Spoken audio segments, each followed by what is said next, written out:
Hey everyone, it's Zach with Palantir Research. We got a huge major day for Palantir's price action-wise, but also huge announcement coming for them in regards to the NHS FTP contract, and then news over the weekend that many Palantir investors missed, especially with the one regarding Ukraine.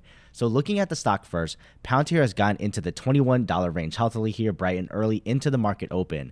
Now there's lots of momentum for the stock and overall markets today as we've seen in the past week leading up to this point.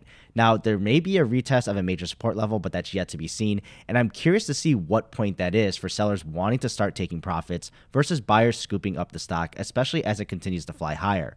We are also in that holiday season as well and getting closer to see if a Christmas rally will play out in the overall markets later in the year. And then the week will also be shortened too, just keep that in mind. Thanksgiving is on Thursday for US markets to be closed, as well as a short trading day on Friday.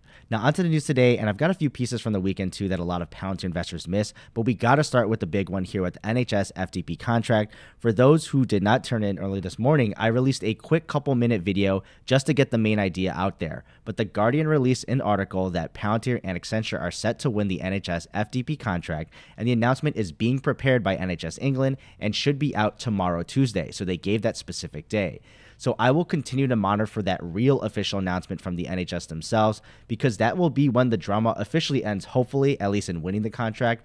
Now, in the background, it's probably all set, honestly, especially as these insiders and sources feed these bits of information out to the media. So we'll see when this comes out, and honestly, I'll probably be asleep if it happens during the UK's regular hours, but I'll try my best to report on it ASAP. Now, all the drama with OpenAI happening all weekend, I think that took the limelight for a lot of people. Sam Altman getting fired, and then the board, of course, doing all that. We all found that out. It wasn't Microsoft, at least that's what they're saying. And I even released a video on Saturday on how I think this helps Palantir. Well, check it out if you want the more detailed time out there. But in a few sentences, if OpenAI has all this drama and uncertainty around them as the face of artificial intelligence, and it's looking to be that way, at least in the beginning, then this gives more room for Palantir, well, not only for them, but also other big names like Google, and looks like Microsoft themselves, instead of just taking a back seat for OpenAI. Palantir has the F-class structure, so the stability to stay on mission and point in the direction of AI development, and there won't be any surprises there in the way that they're doing that and happening in the way that OpenAI just fired Sam Altman. Now, if you agree with the way that Palantir is doing it, that's a different story, but at least we know it'll probably stay the course. And this really shows how the founder-led vision is important too for keeping employees that are signed on to the original reason that they wanted to work for the organization. Now, if you're following Sam Altman drama, it looks to be playing well into his favor, with OpenAI upsetting so many employees threatening to leave over the board's decision.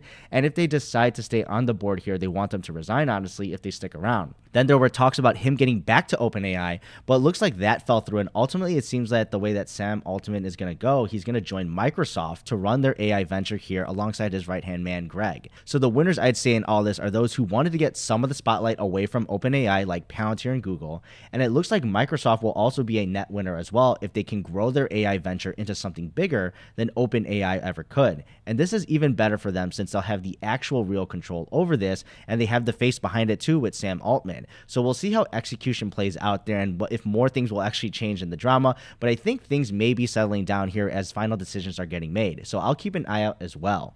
Now, over the weekend, Wendy Anderson tweeted out that Palantir will be participating at the U.S.-Ukraine Defense Industrial Base Conference.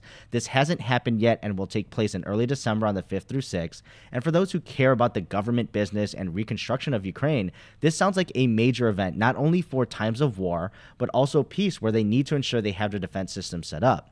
Now, we'll get more details when it actually happens, but it won't be surprising to see Palantir begin to spread within the planning and organization of this foundational rebuilding of the country of Ukraine, because supply chains to power your defense will be important, and it won't be surprising to see collaboration with other countries in regards to tracking fuel imports, supplies, weapons, vehicles, just anything to set up the defense industrial base. It doesn't mean that you have to go manufacture and build all these weapons yourselves here and get those supplies, but rather, how is the whole ecosystem putting this together? What do you need to build out yourself? What do you have to get from other countries? How can allies work together with you? All that planning and strategy. And Palantir being a standardized system for your whole country to figure this out is game changing. And of course, for other smaller countries nearby in the region, especially bordering Russia, what this actually looks like. So don't be surprised to see if more allies want to jump in on this, or if we get some more information in regards to similar ventures out in that region, especially for those who are bordering Russia, like I mentioned. But thanks for tuning in to Palantir Daily, and I'll see you into the next one.